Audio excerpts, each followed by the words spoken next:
Seeing none, I'd like to invite up Representative Walsh. Representative Walsh, would you like to tell us about your bill, please? Thank you, Mr. Chair and Ranking Member Volz. I appreciate you giving this bill a hearing. I really do. I believe it is a matter of great importance, urgent importance to Washington. For most of the last year, as everyone knows, the state government has operated in an imbalanced way.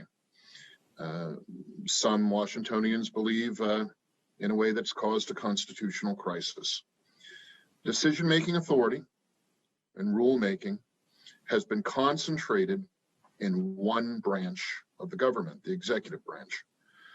And the other branches of the government, the legislative, us, and the judicial, have been largely shut out of policymaking and rulemaking in response to a declared public health emergency. You know, it's a bad thing when one branch of the government, of any government system, has too much authority and too much control over public policy. You end up with public policy that doesn't work for much of the public.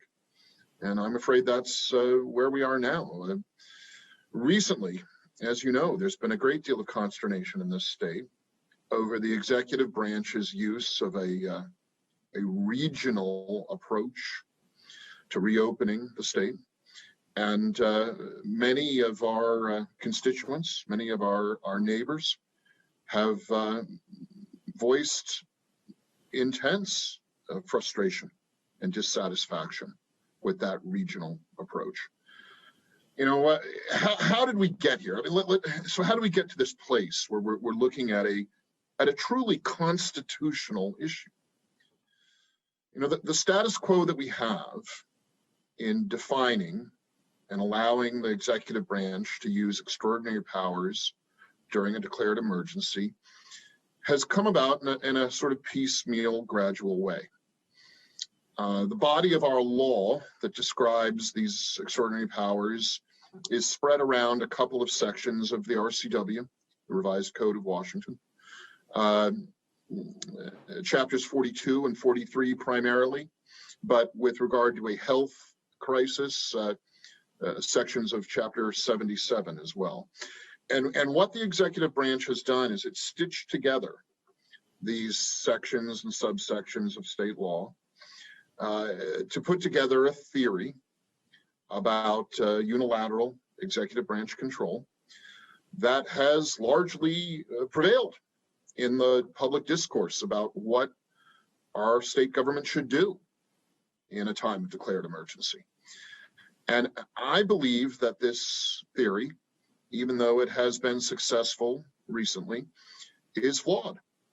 And I believe it runs against the intent of our predecessors in the legislature who put together those pieces of the law.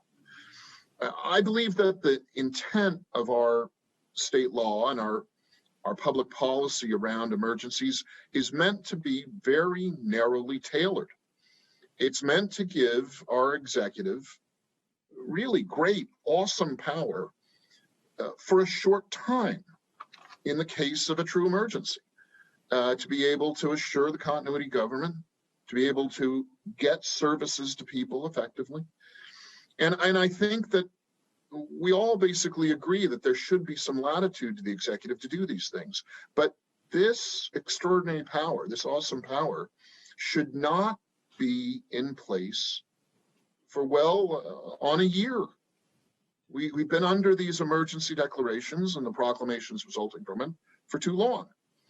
So that's how we got here. What can we do? What can we do to cure this tension, this imbalance? I would even say this inequity. What we can do is we can approach a cure in one of two ways, it seems to me. We can either try to redefine what an emergency is, which gets pretty convoluted, or we can let the definition of emergency stand and give the executive branch a great deal, allow it to retain a great deal of discretion and flexibility in what constitutes an emergency, but we can limit the time and the place of the extraordinary powers under a declared emergency. And that's what this bill, 1029, tries to do. It limits in time the extraordinary powers, the use of the extraordinary powers, and the proclamations that follow a declared emergency to 14 days. And it limits in place those extraordinary powers to counties. And remember, I mean, counties are the critical organizational and governmental entity, I believe, in implementing a lot of state policy. You know, we have a system that some have compared to a layer cake of federal, of state, and of county and local governments. And this system is itself a kind of system of checks and balances, and is meant to delineate clearly the responsibilities and the powers at each level of government. And lately, we and other policymakers have been drifting to a sort of scrambled, what you might call a marble cake approach, where those delineated powers are spread around in a more chaotic way to other entities, not federal, state, county, and local, but regional entities and all kinds of other entities. So what this bill does is it clarifies that clearly delineated structure between, in this case, the state government, the executive at the state government, and the county governments.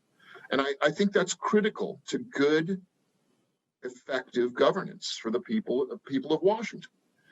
Now, you know, this, I believe, in the end will prove better for delivery of goods and services to people. But you're going to hear, I'm sure, either in testimony here or in the days from now ahead, you know, bureaucrats and members of the current system are going to disagree. They're going to say, well, this would make our jobs harder. But they're not the ones we should listen to. The ones we should listen to are the people of the state, are the people who put us here, who put the executive in place. And we need to listen to those people, particularly who are mindful of the constitutional structure of our government. There is great concern in this state that what we've lived through for the past 10 or 11 months is unconstitutional. And 1029 clarifies our policy going forward so that our responses to an emergency are clearly constitutional. Now, we can negotiate. Representative Walsh, if you want to maybe wrap up so we can get to our folks who are signing to testify. We can negotiate pieces of this. We can negotiate the number of days in time that we allow an emergency to stand. And we can negotiate some of the place. But the important thing is that the bill restates with clarity the proper constitutional order of our government so that we're never in this situation again. I commend 1029 to you and ask you to move it along. Thank you. Thank you, Representative Walsh. In order to accommodate the individual signing to testify, if you have any questions on the bill to the prime sponsor, please reach out to him offline and he can answer those questions directly.